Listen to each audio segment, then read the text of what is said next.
Hello, raw family. That's my new little thing, y'all. If it annoys you, well, guess you're annoyed. I like the way it rolls off my tongue. Anyways, I always hit this thing. I need to first of all, how are you guys feeling? How are you feeling, my raws?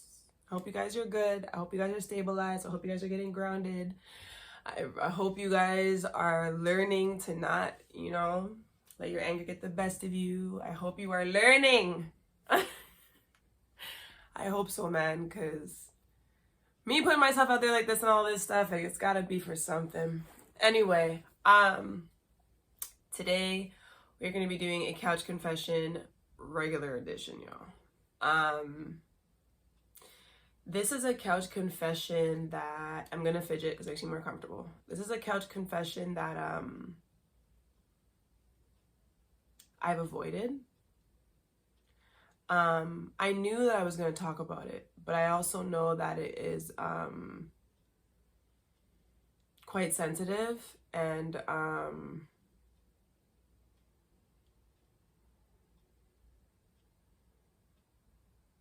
it puts me in a bad place. So,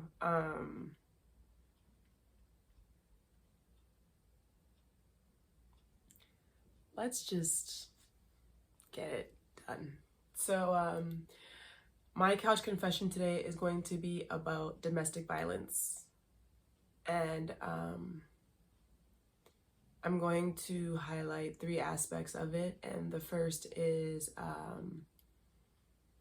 a day that I will never forget as a child witnessing, and then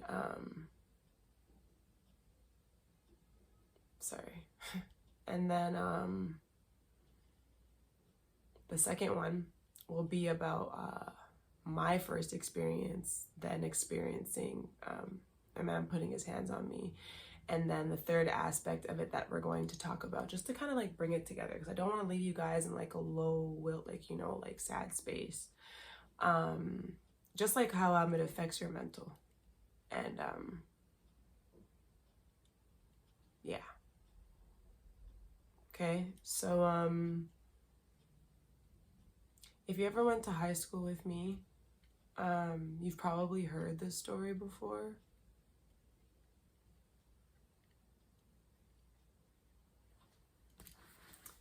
So let's just get into it.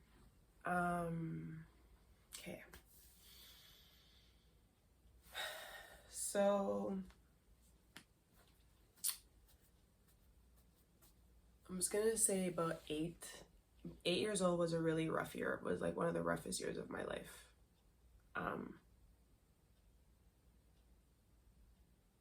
Yeah, but one night I woke up to my parents arguing.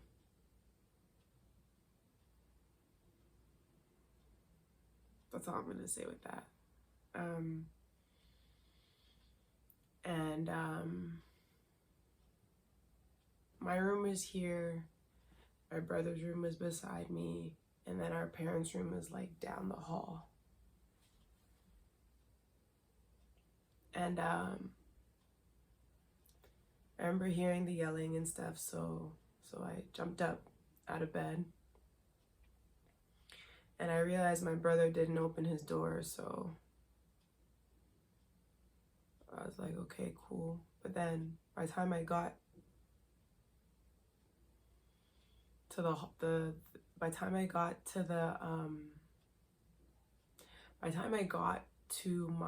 door of my room, like sorry guys, it puts me in a bad place.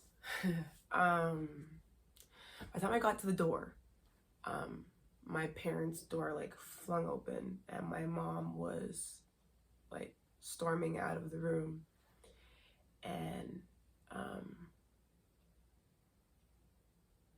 my dad was coming right behind her. And before I tell this story, I don't want anybody attacking my dad, okay? This is something that happened, and I'm sure he's worked on himself for it over the years, and it's not like it's something that was like constant, right?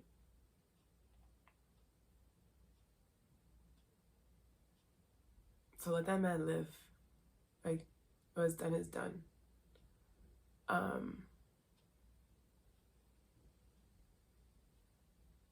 Doesn't mean it doesn't leave scars behind, you know, but you're supposed to grow from it, right?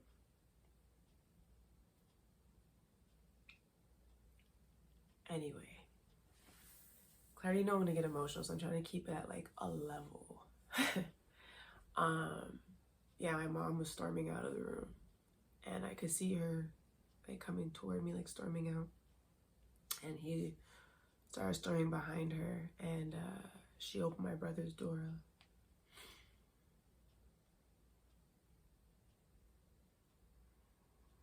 And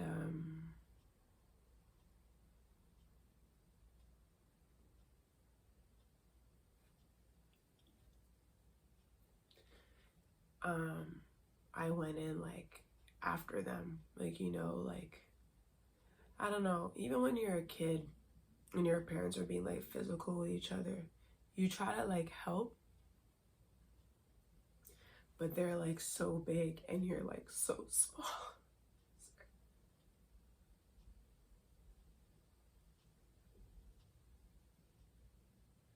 You don't really know what to do, and you just want them to stop.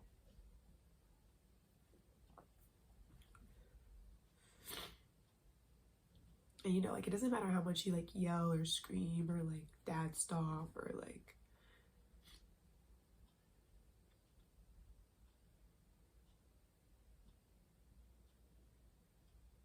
sorry, I'm getting a feel real quick. One of you are very upset because you have started your own little family. Okay, now I'm getting why I have to share this. You started your own little family, and the way that you grew up seeing similar stuff like I'm about to talk about. And you are now, maybe you have a spouse that gets physical with you when they get angry, when they get upset. When they get upset, they get physical with you, and you try to restrain. Or you guys do get physical.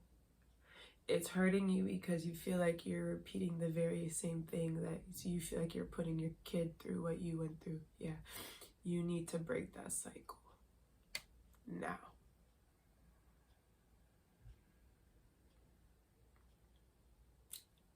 I'm a grown woman. This happened to you. I'm 8, and look, it still affects me. I was a child then, but that child in me now still gets upset. You need to one of you needs to make a decision for your kid, okay? Or your kids. That's what I'm getting, and you need to do that now.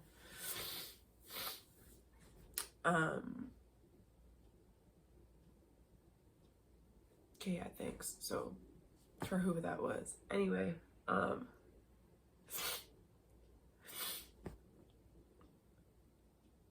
yeah, I went in the room after them, and by that time, my mom was already on the bed on her back, and he was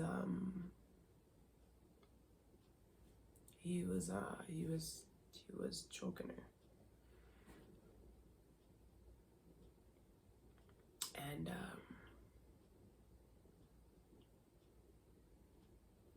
my dad, the reason why my anger, I try to keep it under wraps, or it scares me, is because I black out and my dad blacks out. So because I've seen what it looks like, I try to fight that, because I don't want to black out on somebody. And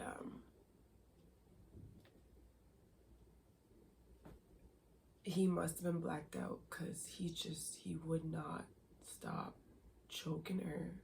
And like,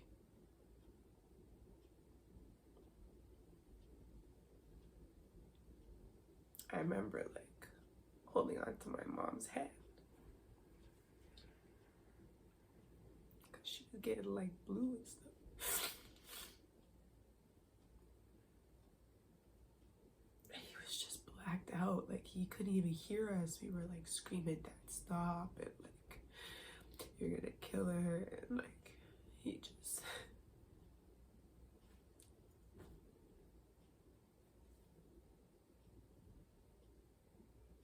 I remember feeling like my mom's grip on my head getting light. My brother's doing like everything he can, like punching him, like everything. But like when you black out, you don't feel anything. Like no, that like people talk to you, people yell, like people tell me things after I didn't even hear anybody. You know, I didn't even feel them hitting me. Like you become like. It's bad. Anyway,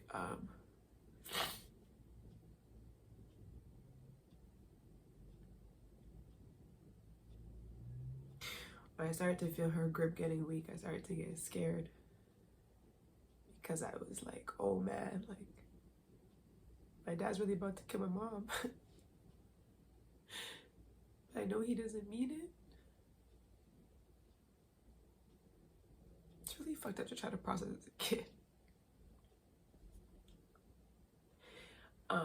So the only thing I thought I could do is like help my bro. So I like let go of her hand and we're both like kicking and punching him, and I'm like hitting him with all the strength that I have.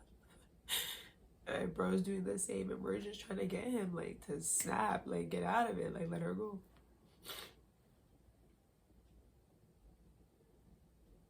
And he finally like comes to, but then when he lets go of her, she gets up and she's like coughing and stuff, but she grabs me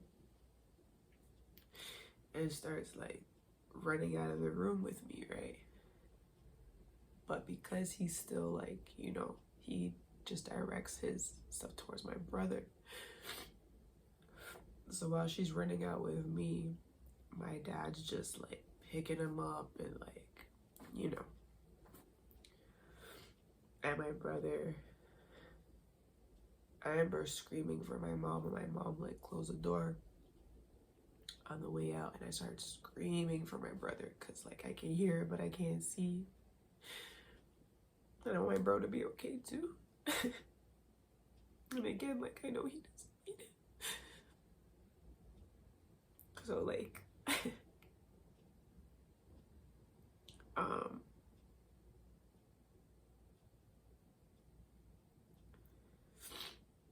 eventually the door opens and my like bro comes out.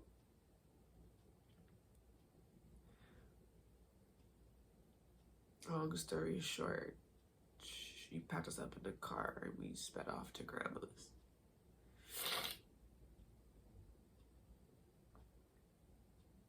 Not many people know, but like my second place is like Malton. That's where my grandma's from.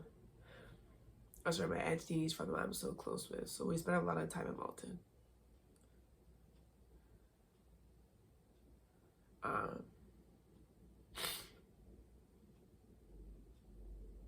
Sorry, 1 second. I should take a tissue. I feel like this looks disgusting. Hold up.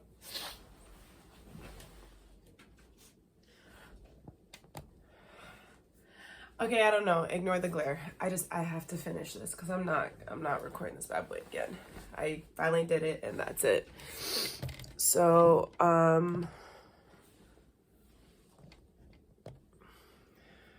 yeah.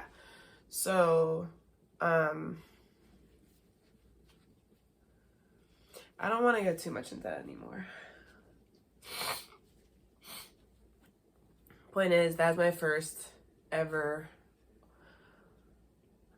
introduction to domestic violence.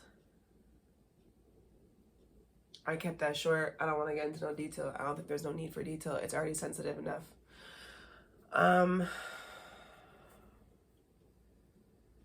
So that was my childhood experience, right? And I remember always telling myself, I'm only gonna talk about that one. I don't wanna. I remember thinking to myself, like, that will never be me. Like, I will never let a man like put his hands on me. Like, I will never. ever, ever accept that behavior. And if I have a kid that's witnessing it, I'm out. It is traumatizing. I'm out. I don't care what nobody says. That thing frigs you up. That visual frigs you up. If it's more than once, it's even worse. Like, it just... Point is, I was like, that's never going to be me. I'll never allow a man to do that. I'd rather take him out than let him do that. And people always be like, you hope you know. Yes, I know women are not built for that, but there's plenty of space and opportunity and weapons of choice within a household if a man really thinks that he's going to touch you. Like, so, ladies. Okay. So moving forward now, my first ever experience now, I guess, like in my older years. So I was in high school, my first real boyfriend ever in high school. Again, I'm not going to say names. So I was breaking up with him. Okay, and it wouldn't be the first time I broke with him. I think it was the second time I was breaking up with him. So it was like already sensitive for him. Anyway, I came to the house, he came to the house, because, like, when I'm ready to be straight and ballsy, like, I'm straight and ballsy. Like, feelings, okay. Like, because no one cares about your feelings when there's certain situations. Like, when certain things have to get to the point, I just get to the point. Forget your feelings. So I was like, you know, he was sitting on my staircase, and I was letting him know that, like, it's over, pretty much. Like, I don't want to be with you anymore. Like, I want to break up. And he just went really quiet. Like, eerily quiet, right? So he's like sitting on the stairs, so he's like lower than me, right? So I'm like, okay, so I like walk up to him, right? I'm kind of like over him, not really. And I'm like, hey, like looking down, like, are you okay? Like, do you need a hug? Like, I'm sorry about this, but like, and before I can even like finish my sentence, he like jumps up and grabs me by like my shirt, puts his hands in my face like this, and like pushes me across the room into like the closet. Right? Grade 9. And I'm like, is it grade 9 or 10? I want to say grade 9. But it could be 10, but grade 9 I'm gonna go for. Anyway, I remember like being against the closet and him like having me up like this and me being like, the frick? Like, I went into like a quick moment of shock. Like, it happened so quick. I was like, what? And I remember him like letting me go and like walking off to like the side. And it really fucked me up because while I'm like trying to like understand what just happened, sorry, this is not a good laugh. This is just like my like, what the hell happened laugh. Like, as I'm like, like trying to process, like, did I just get drip up? Like, did this, like, oh, I do taste blood. Like, just like little things like that, like starting to like click in for me. I can't even like focus on what's happening with me because this guy is now like breaking down crying. Like, oh my God, I said never put my hands on you. I said never put my hands on you. Oh my God, like I said, I would never touch you. And he's like losing it. And it's just like,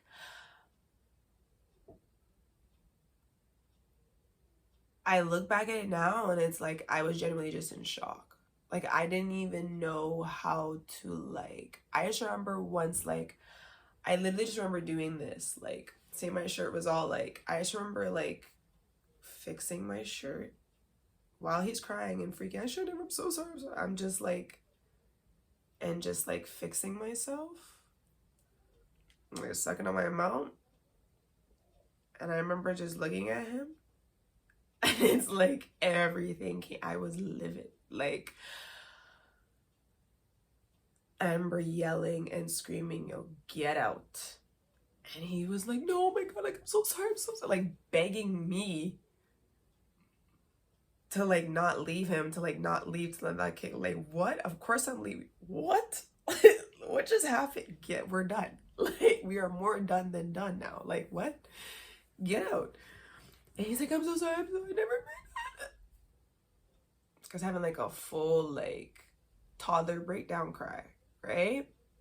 We all have those. First of all, I'm not getting him because he's male. Say it's a toddler cry. Like, no, everybody has had that kind of cry. If you never had like a toddler ball out cry, you've never released yourself emotionally before. And I'm going to tell you that right now. That thing feels like you have let go of tears from like when you were in the womb. Like those kind of cries. Everybody should have at least one of those cries in their life, even if it's by yourself, even if you're doing it on top of a mountain, even if like whatever, you need that release. I held my emotions in for so many years, and one day I just couldn't take it anymore, and I had to have that like scream, cry, like anyway, that's what he was having. Anyway, I eventually had to calm him down enough because he wouldn't leave. Like, I had to calm him down enough emotionally so that he could leave. Sorry, eyelash in my eye. Crying, so that he could leave. So anyways, long story short, he calms down and he leaves. Yeah.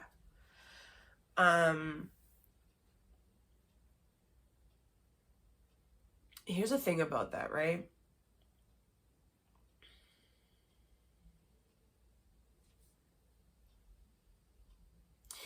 After it, I remember thinking to myself, like, how did you not see that in him? You know, like there were red flags. How did you not see that in him? And it's like, well, like, how am I supposed to know that right away? You know, these are kind of just like things I'm telling you to go back and forth in my brain. If you can relate, then you can relate, Roz. But like, I remember thinking to myself, I was like, maybe I should just call him because he was really upset and like make sure that he's okay. And then like kind of like maybe give him another chance because clearly he's going through a lot, because he must be going through a lot for him to be to the point of putting his hands on me. Like, these are things you kind of do in your mind, and I'm here to tell you right now, yeah, that is not correct or healthy. You need to worry about you after that in that situation. You shouldn't be sitting there as the victim thinking to yourself, I hate that word, but that's what it's used in this circumstance, right? Or I guess the abuser and abused. I shouldn't be saying that as the abused one at the moment and be like, oh, like, I hope he's okay. Like, oh my gosh, no, I have to call him, make sure he's okay, and go rub his back and make sure he's mentally okay. And it's like, okay, and then it's like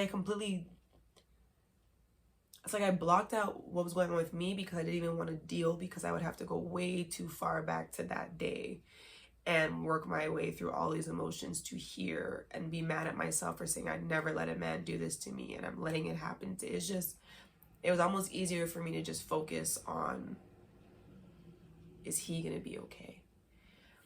And I did not tell anybody because, number one, as you guys have learned, I'll just say this. I have protected a lot of boyfriends and dudes in high school that used to bug me and stuff growing up from my brother, because I know him. When it comes to me and protecting the women that he cares about in his family, no man will ever touch them because of how we grew up.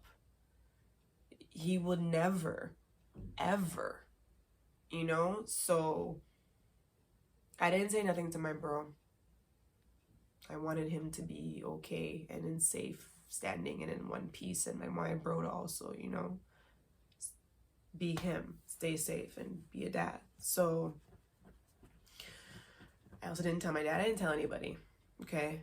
And that's another thing that I want to address. If you are ever in a relationship, the reason why I say this is because I had relationships later where it happened again, and it was just like, like it sucked, but to me it was like, not that it's normal, it's just like, oh, like this happens sometimes. Incorrect. Okay, again, just how I grew up. It's not something that just happens sometimes. No, okay. What was I saying? Just like if this ever happens to you, yeah, I got it. I can feel it. Okay, so for one of you, if this is happening to you right now, okay, one of you, your family doesn't know. Your family thinks everything is all good. Your family thinks that everything's peachy clean. I know that feeling because I protected my relationship like that. Everybody thought everything was fine. Everybody thought everything was cool. Everybody on my end of my family, like, I just kept things as neutral as possible. I think only my Auntie Dini and my unks really knew that, you know, and my bro really knew something was going on because they know me.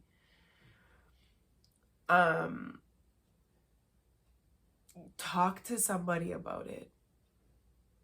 Like, let even one person know. Like, listen, this just happened to me last night, or this happened, yo, what do I do? And if it is happening and your child is there, like I had stated before, yeah, I know, okay, it's being very stressed. Make your decision now for your child, or you are going to have the cycle repeat. What you have went through and how you react to things and how you handle relationships and everything based off what you saw domestic wise is what you're about to have your seed do. And it's for you to break that cycle. I'm trying my best to break as many cycles as I can right now, which is why I say any relationship that I get into, no, I'm going to say the relationship that I choose to get into, because that's how I'm looking at it, where I will be building a family and having a child, they will never see us at war physically.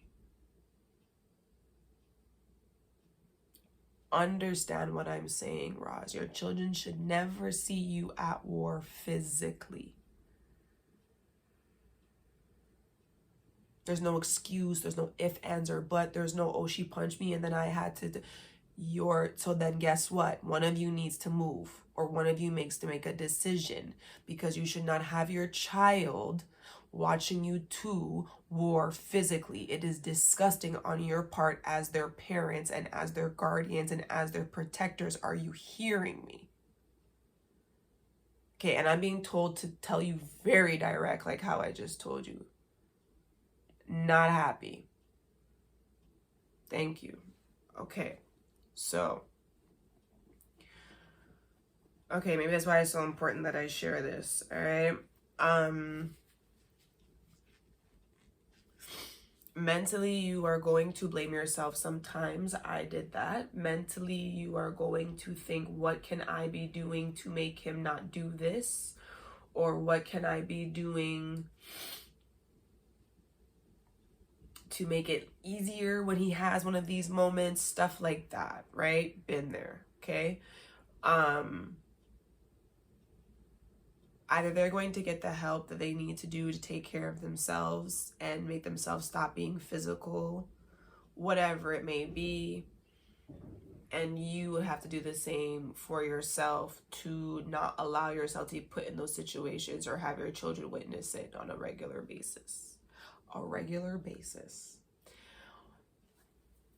If one of you are dealing with this on a regular basis, it's time to go now.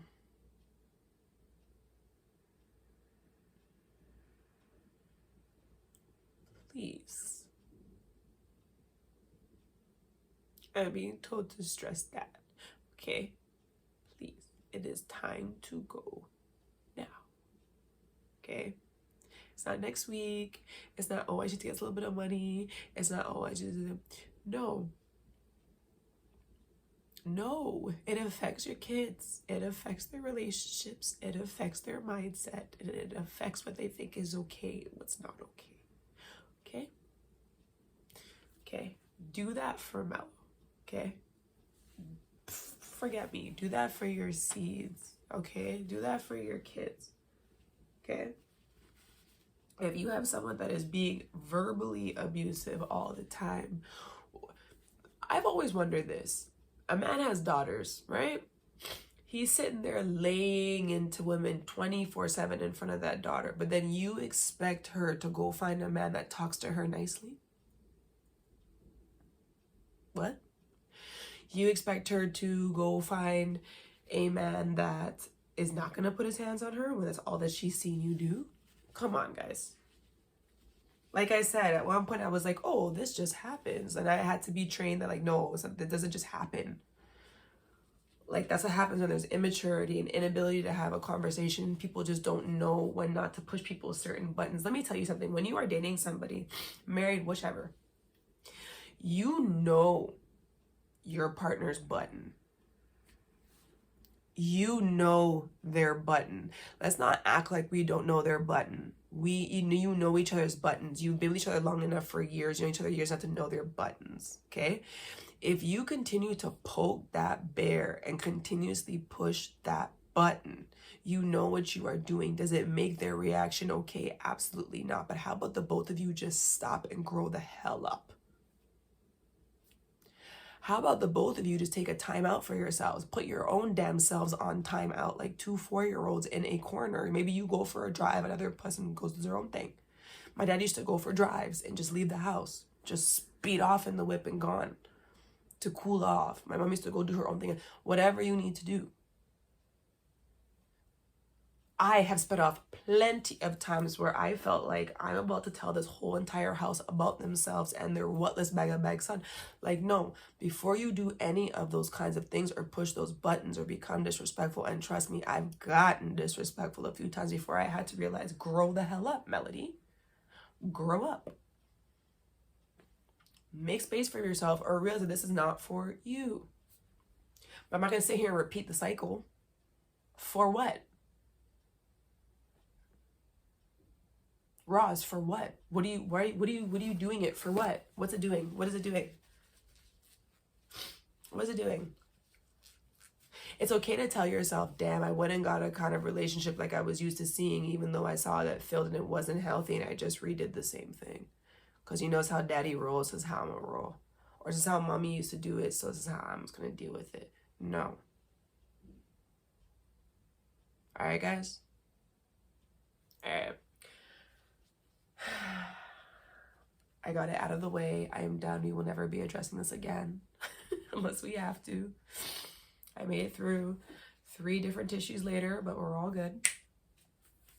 And again, guys, break cycles, grow up, stop pushing those buttons, okay? Stop trying to push your partner over the edge just because you're upset. And okay, I'm getting this really quick. If you are also dealing in a situation where you guys know that this is just done, okay? I got it. This is just over, right? And you guys are just attacking each other, just doing tit for tat just to get back at each other. For what? Let me ask you a question. Do you have a little one watching you guys do this stupidness? But then you hope one day they actually look for you respectfully? Look up to you as a parent about how to handle situations?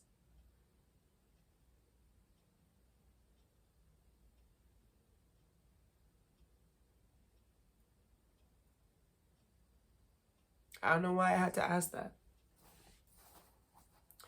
Just think about these things sometimes. So my question, I'm going to leave you guys with this. Are you breaking cycles or are you continuing them? Let Melo know. All right, guys. That's enough Lolo stuff for me for now.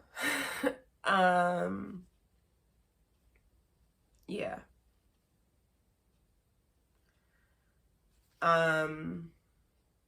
My goal is to break as many negative and detrimental cycles that affected and took over my family as much as I can when I get ready to make my next gen.